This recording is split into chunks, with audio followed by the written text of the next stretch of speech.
Defensive Player of the Year, linebacker, Rico, YMM. Rico switched positions from last year, coming all the way up to the linebacking position and dominating. It had to be his calling because the way this guy found the ball was unbelievable.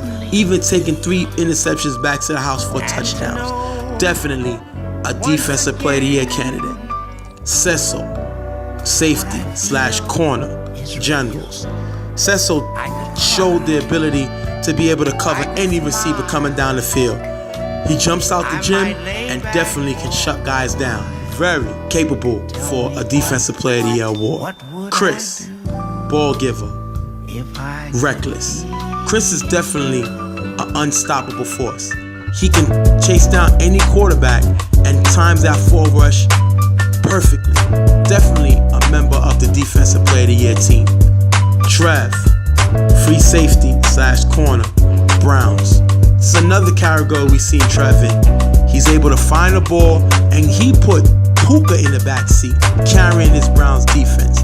Definitely showed us something different, and Jingo able to find talent anywhere. Defensive Player of the Year. Next game up, we're gonna have Browns versus Riot Squad. And you see, Riot Squad right now are having a Cinderella season in the playoffs. They beat Raw, which nobody expected them to meet. They're in the playoffs, which nobody expected them to make the playoffs. And now they face the #1 seed, who they tied with in the regular season. They ended that game in a tie with Reggie throwing.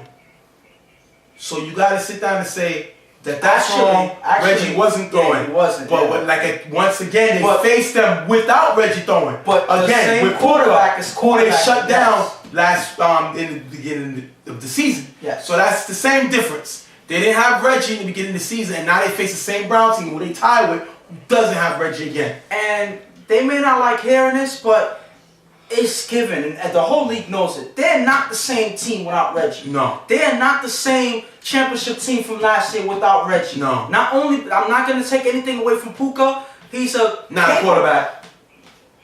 I would not say not a quarterback. He's what? Not a quarterback. Listen, he's not a quarterback. Okay, I'm trying to be nice here. He's a running back playing quarterback. It's a difference. He's a running back who can throw the ball, but he's not a quarterback. Okay. Let's not disrespect the quarterbacks in the league. Wow. Puka's not a quarterback. He's one of the best players the UFL have ever seen, but he's not a quarterback. Similar to what I said about Moses with House Gang when he played. He's not a quarterback, okay? When it becomes difficult for you to make plays, that's not your position. When things come easy to you, that's your position. Everything else comes easy to Puka, except throwing. That's not his job. At the end of the day, what I'm trying to say is he's not a quarterback. He should be the target, not the one taking aim out there. So at the end of the day, not only is he quarterbacking without, is Reggie not quarterbacking, but now he has to take that position and take himself off as pretty much an MVP receiver. He's not a quarterback.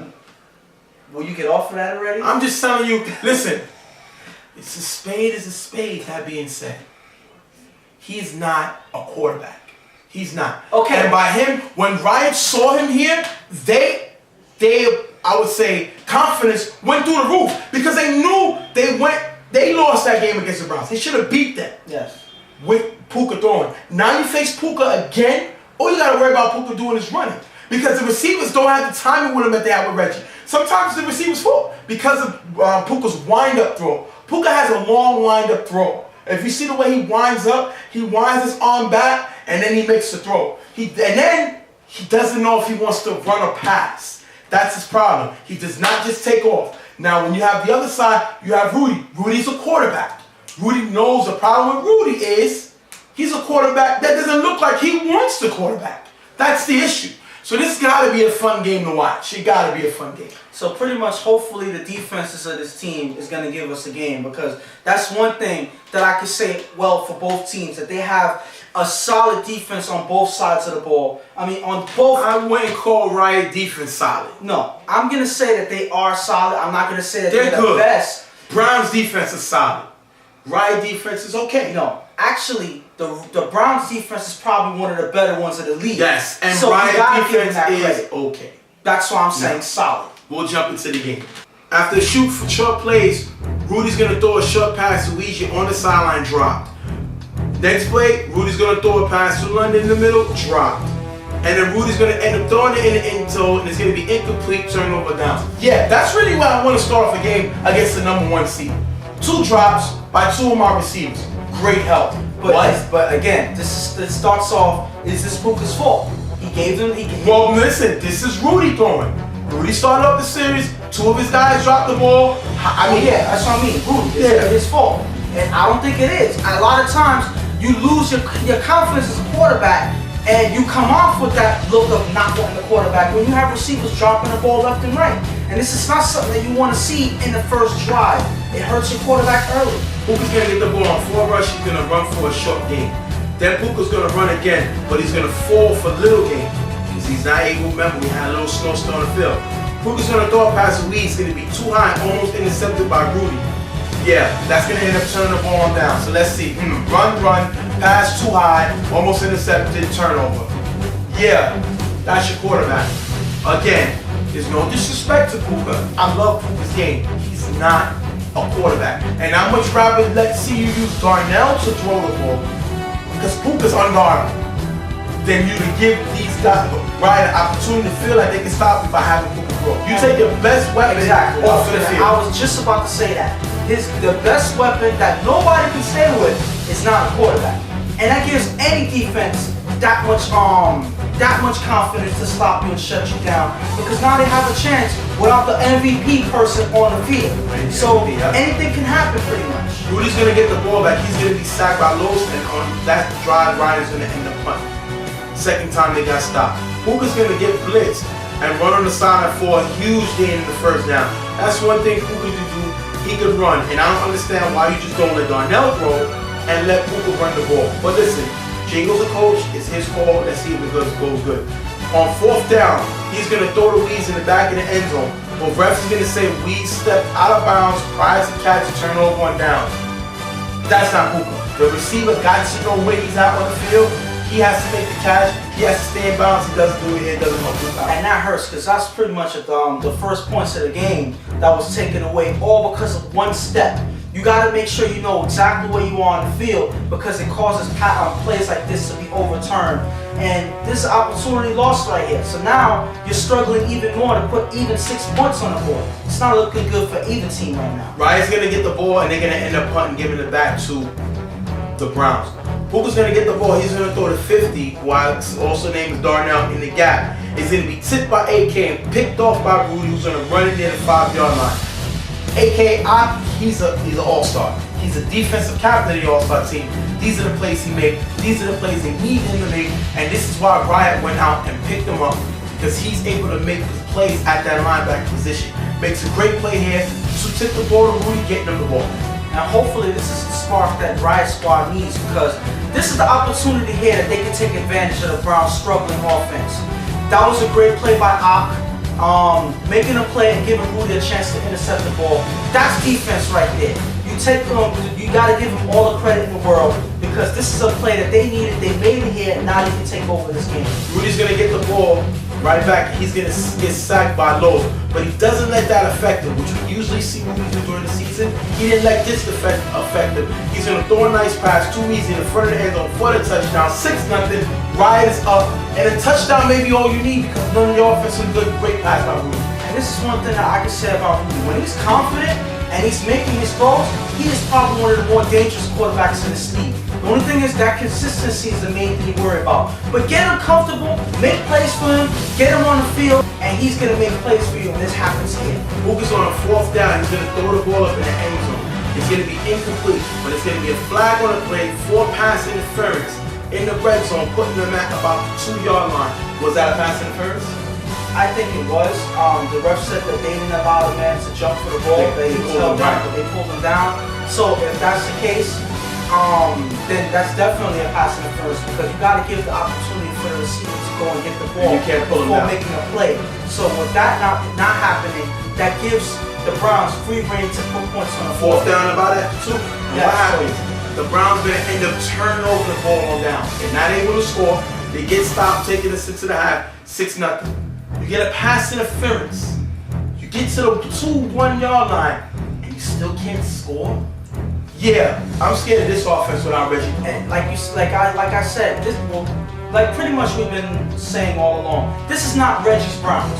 This is not the offense that you see coming on the field and putting high points on the board early. This is a team that's struggling to put even 6 points on the board. They're actually losing at this point. Something we didn't see coming, you know. And Riot Squad is actually playing very well, taking opportunities where they can. They kind of scored late, but that's probably all you need to keep ahead of this game with the Browns looking the way that they do.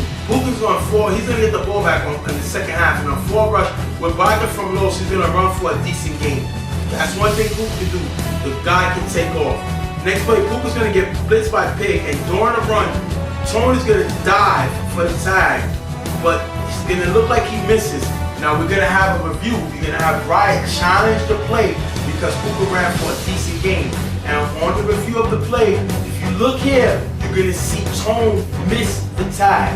But the problem with that is he swore that he made the tag, which caused Pig to challenge the play. He missed the tag. If you see him on the film, he missed the tag. Great call by official. The call stands. He missed the tag. He's going to get the game. And pretty much, guys gotta understand, it's very hard to judge the fingertips or anything like that. If you don't make a solid tag, more times than not, the ref is not really gonna give you the tag. So you gotta make sure that you run at a certain angle. And his hand wasn't there though. You can look at his hands and he did not make 2 hands. No, but at the end of the day, when you run at an angle and give the quarterback a chance to release on the outside, that makes the tag all the more harder to make. So you have to come at the quarterback at a certain angle to take away his running lane. When you don't do that, it makes plays like this happen. Puka's gonna get the ball now. He's gonna scramble and then throw it up to Weezer in front of the end zone, but it's going to be incomplete, and they're gonna end up turning the ball over again. We've seen them get the ball about 4 times, and we've seen them turn it over or have to punt 4 times. And it's sad because you've seen break after break after break for the Browns, and they still fail to put points on the board. This is trouble for the Browns right now. Riot's gonna get the ball back, and they're gonna end up punting. Remember, we're at 6-0 Riot.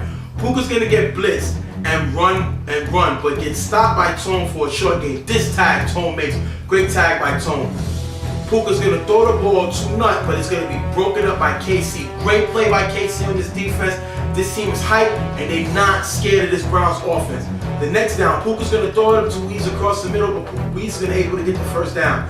Then Puka gonna run on 4 rush on the sideline. You're gonna see KC run into the referee who was trying to get out of the way, and Puka's gonna end up running it for a touchdown. Browns have life. They got lucky on this one, but great way for Puka to keep the running going. Listen, the ref is a part of the field. You see the ref get knocked down, it doesn't matter. He's gonna run it in for a touchdown. And this is something that this is just an unfortunate thing that happens.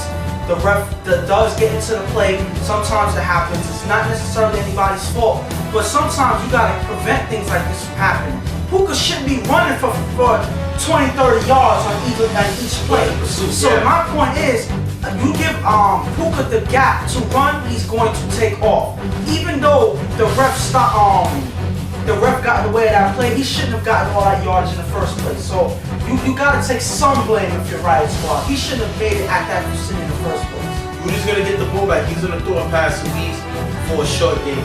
Then Rudy's gonna throw it to London across the middle. London's gonna fall and get stopped short of the first down, turnover on down. They didn't have no more challenges. They couldn't challenge it, but I think he was short of the first down. If you look here, he looked short, didn't extend the ball, which would have gotten him the first down. He doesn't, and it's gonna be a turnover on down. And it looks like he just fell early. It looked like he just collapsed on the ball when he caught it. I don't think he needed to fall to the ground. I don't know if it was because he tripped. I don't know what happened, but that's something that they didn't need to happen because he had the lane to run for the first down and more. He's clearly short of the first down if you look at it in this angle. So this is something that you didn't need because now you turn over the ball. Puka's gonna get the ball back. He's gonna throw 2 short passes to Nut.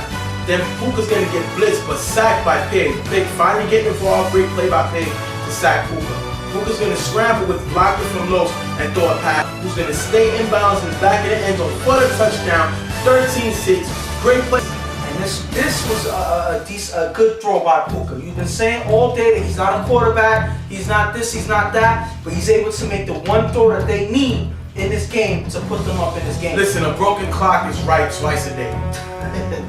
Okay? So it's going to happen. Puka is not a quarterback, but I want him to have the ball when I need to play because I know he can make a play, especially with his feet. So if crunch time, I want Puka with the ball, but I don't want Puka with the ball the whole game throwing it. I want to get the ball in his hands because I know he can make a play, but he proves me wrong by making a play here. But one thing I can say is it wasn't all that, Puka just made a great throw or anything like that. If you look, this is where Riot Squad's defense kind of messed up. They had two receivers on KC in the corner. Nobody went to help. You even hear KC on the play screaming that he has two. Nobody comes to help to make a play, and that's something that you don't need at that position because I think if they would have stopped that play, that would have been the end of their drive. So they don't have that doesn't happen, and the Browns go up in the game. Rudy's gonna get the ball back. He's gonna throw deep on third down and have the ball knocked away by Black. And then Rudy's gonna attempt the Hail Mary, which is gonna fall short, incomplete pass, ending the game. Browns slip by, beat the Riot Squad 13-6, ending Riot Squad season.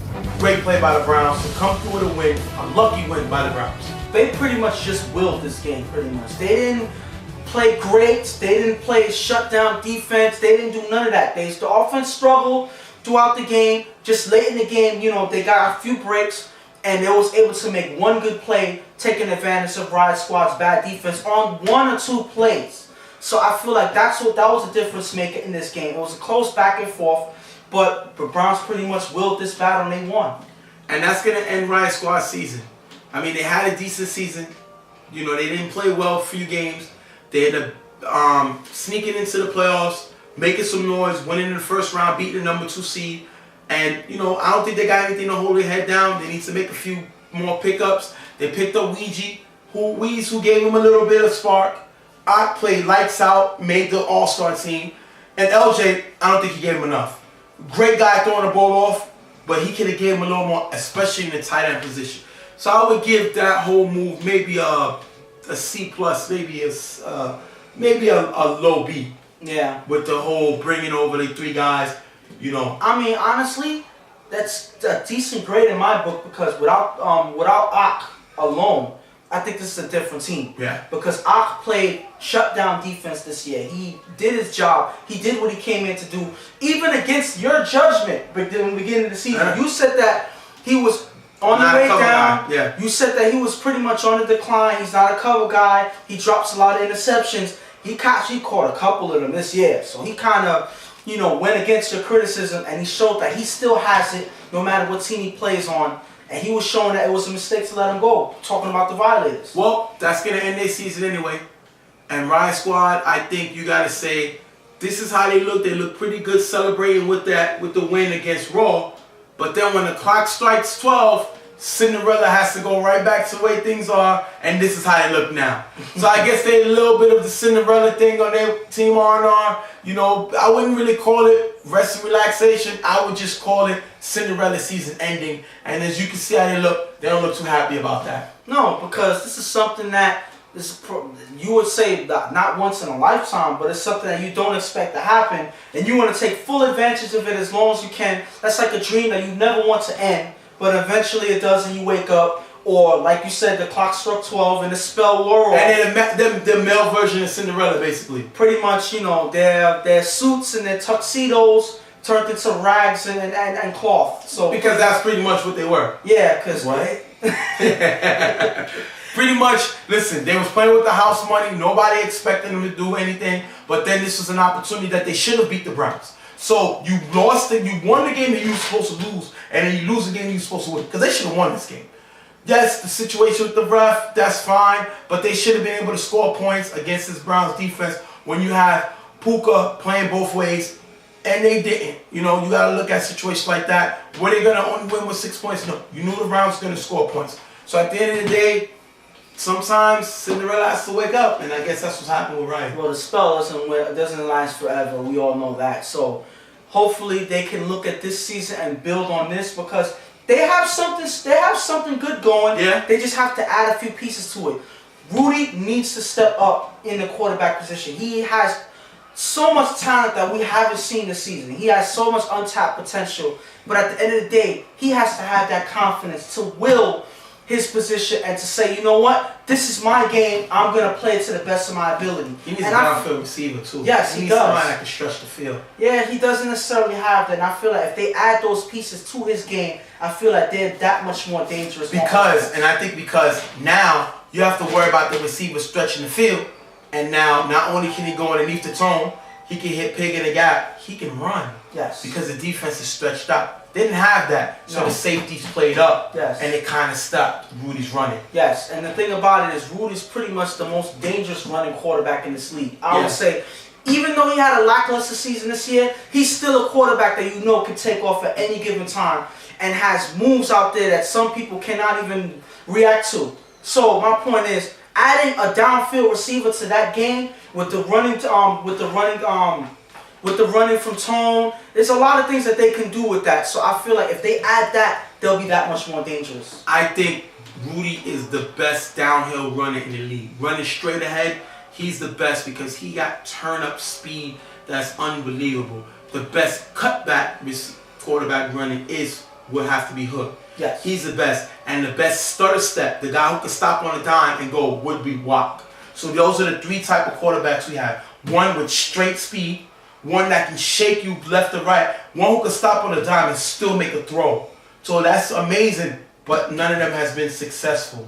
We see all of those quarterbacks out. And until they learn to be pocket passers, they're never going to develop. It's funny, like I said, you see all those type of quarterbacks that are out. And quarterbacks as pocket passers like Chuck or Fred can scramble here and there. We'll see how we do. But, you know, guys who stay in the pocket and make throws are the one that's moving on. So, that being said, you know, well, we see Fred here. Fred made it to the championship. To the Final Four. But like I said, pocket passes seem to stay.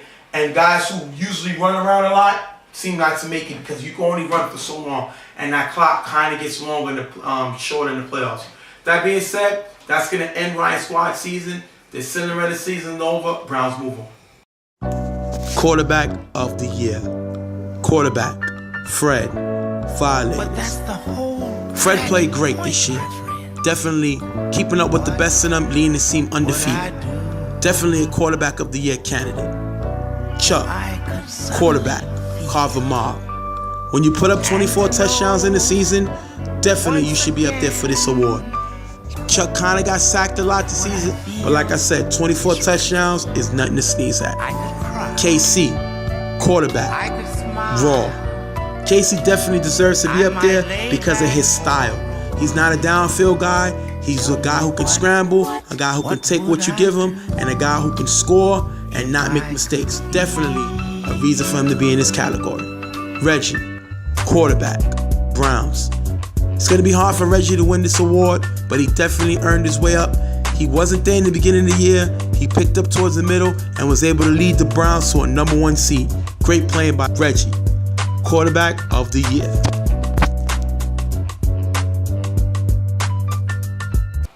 Last game up is YMM versus IOD. We've seen YMM,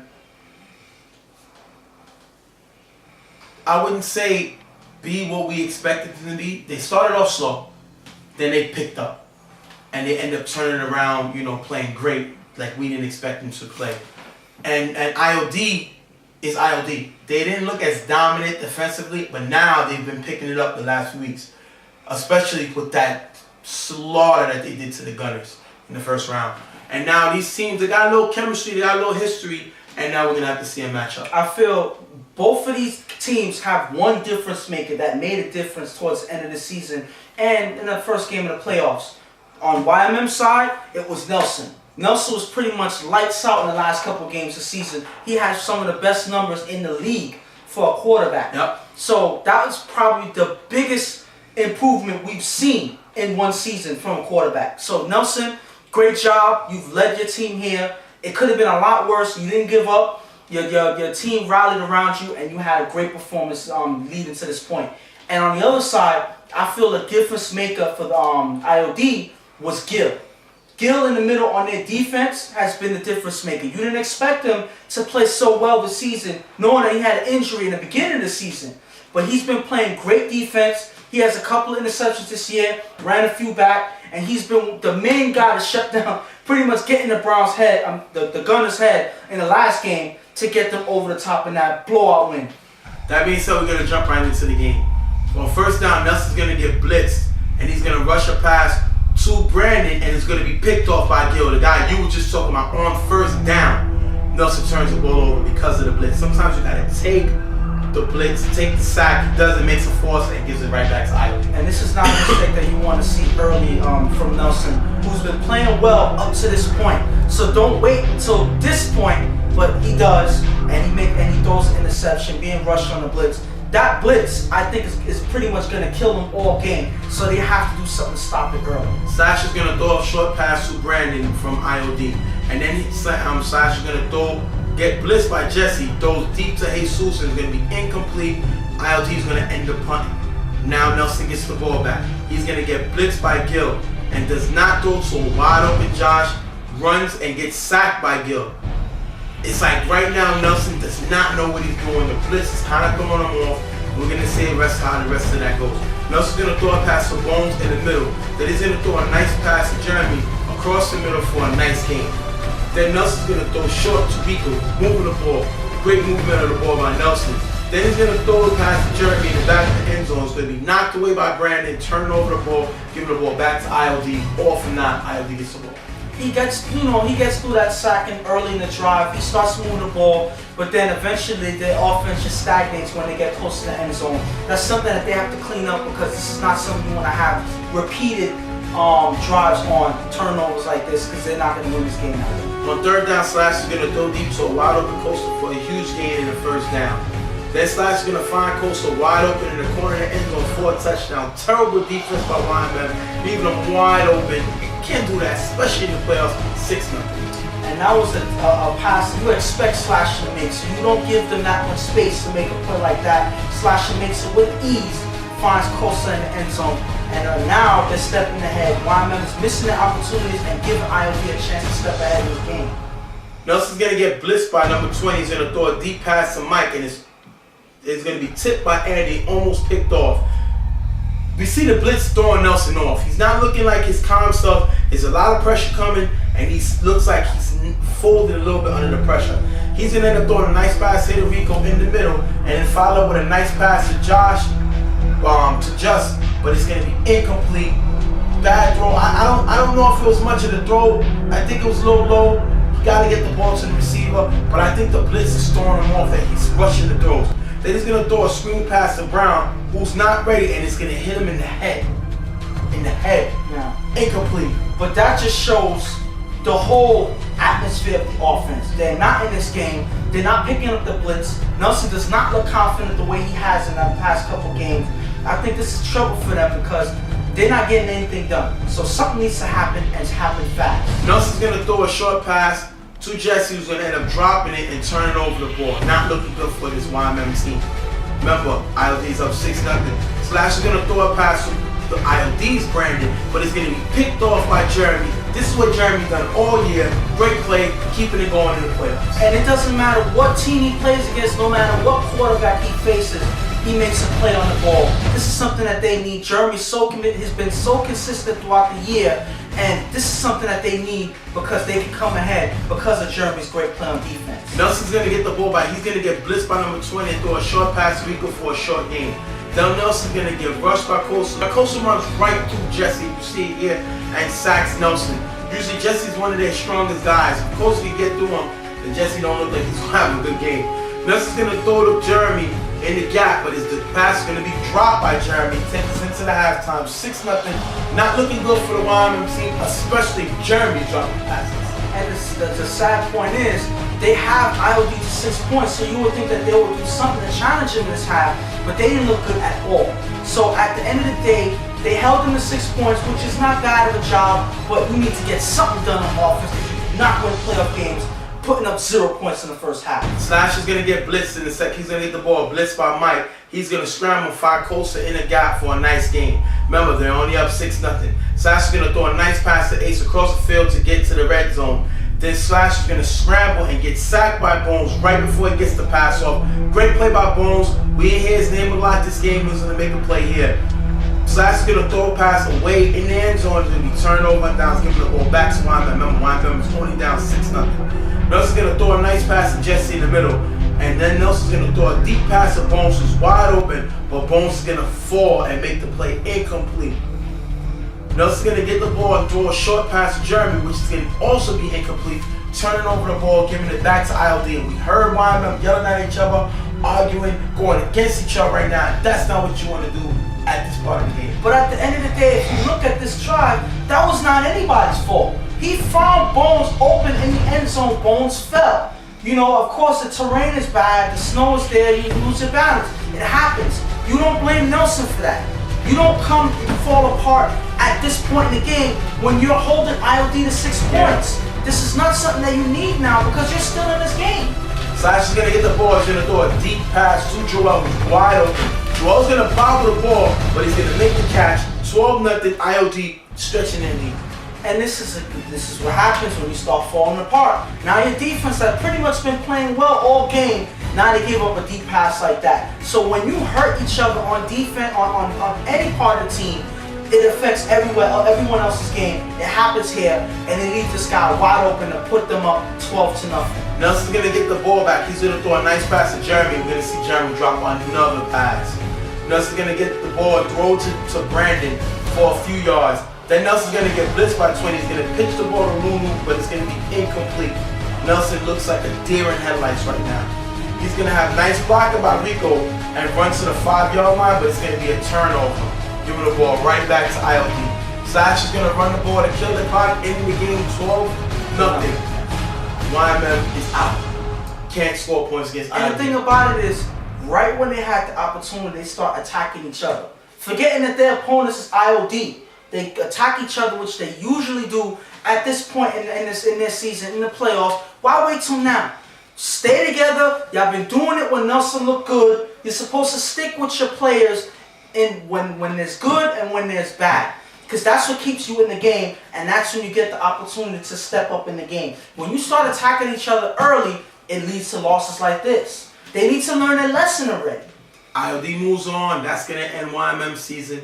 And I think YMM really needs to go on that R&R, team R&R. And I think what they need to go to is anger management.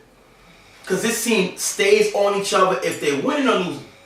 And C's can't control these guys. It don't seem like anybody can control them, only when they're separated. And anger management would be best for them to let their emotions be felt. Because Nelson was furious at the end of this game. YMM did not look like the team. And what bugs me out about this team is when they play elsewhere, they all win. When they play together, they can't win games. It happens all the time to this team, and they make the same mistake all the time. You got to go to anger management. You got to have somebody to talk to because these guys are angry at each other, and they're friends. That's what bugs me out. They're friends, and they can't get along. The sad part is one thing that you normally see from YMM is they rip apart their quarterback when he starts to struggle. And that's something you don't do. And that's why you've been seeing quarterback changes year in, year out. They never have one consistent quarterback on their team because eventually when the quarterback starts to do bad, they rip them apart. Rather than lifting them up, playing hard for them, and saying, well, we'll get them next time, or we'll get you the ball back, just try your best to do something for us. They got to big up their quarterback, not rip them apart. They do this. And this is why they fall apart because all you're doing is throwing your quarterback out the game. And we know in this league and a lot of other leagues, once your quarterback is out, you pretty much have no chance. So we see it here. It's been happening over and over and over and over again. Something needs to change it fast. I see Nelson leaving YMM and going to another team in the UFL. And this is why the UFL is so great. I see. Because I already visioned Reggie leaving Browns at the end of the season and going to them Getters, I see Nelson going to the Browns. Really? If Nelson needs coaching, that's what Jingle does. Uh-huh. And with these weapons, they're not going to get frustrated if he does turn the ball over because of the defense. So you put Nelson, who can stretch the field, who can run, and with these weapons, you put Nelson in this offense with a coach.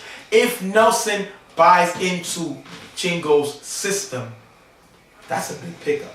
And all he needs, I feel, all Nelson needs is that reassurance that they're going to have his back. Right. We've seen the Browns do it with Manny in this one game where he struggled early and they backed him up. They played hard for him and they never shot him down. They never ripped him apart. They played and they kept playing. Now put Nelson in this offense. One thing I could say about Nelson is if he has confidence, he's pretty much one of the better quarterbacks in the league. He made the All-Star team. Yes, just on that alone. So when he has confidence, he's a dangerous quarterback. So if you put him on a team that gets him comfortable, I feel watch out.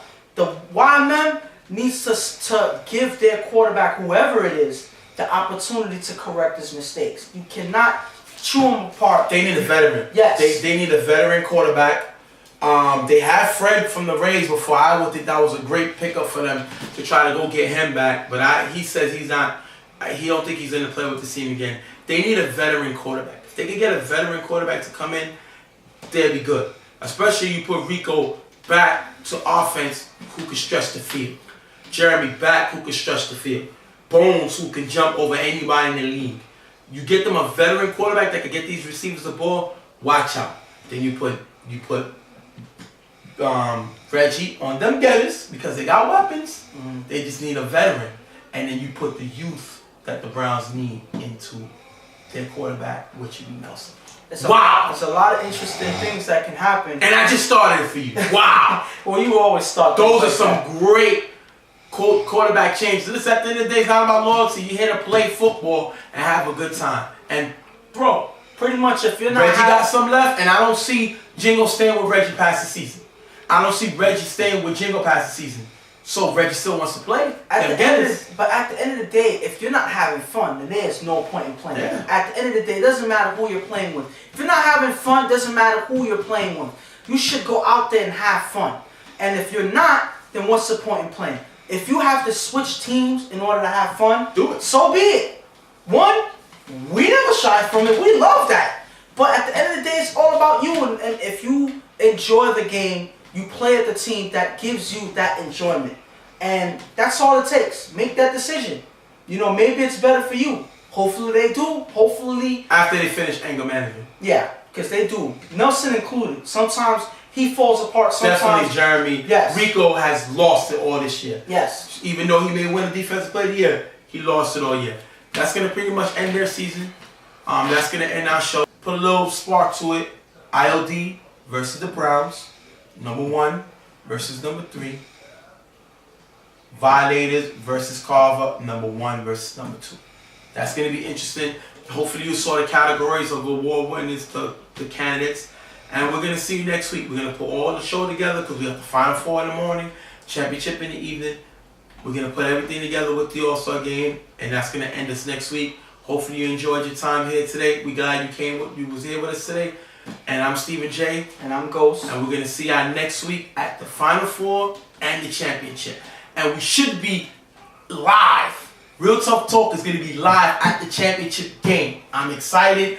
We will be there talking about the matchups, talking about the game during halftime, hopefully before the game. And we're going to be there at the end of the game, which I may not be hosting, but we'll talk about that next week. We're going to see you on the field. Thanks for being with us. League MVP, Trev, cornerback / wide receiver, Browns. Trev took off crazy in the beginning of the season with his ability to dominate on both sides of the ball. Definitely something to look at in the future, but definitely made an impact right now in the present. Chuck, quarterback, Carver Mob. How many awards can one guy win? But you know he does not get tired of winning them. Shows what he could do, helped his team pick up the number 2 seed, definitely earned him a right for this award. Shy, free safety, wide receiver, street fan. This guy dominated all over the field. Whatever the ball was, he was able to find it. Definitely an MVP candidate. Herbie, free safety / wide receiver, Violators. Herbie first year in this league, he dominated, even on special teams. Violators did their best to try to get him the ball, while offensive quarterbacks try to keep him away from the ball. Herbie brings energy and he brings toughness. Definitely something MVP needs. Most Valuable Player of the League, MVP.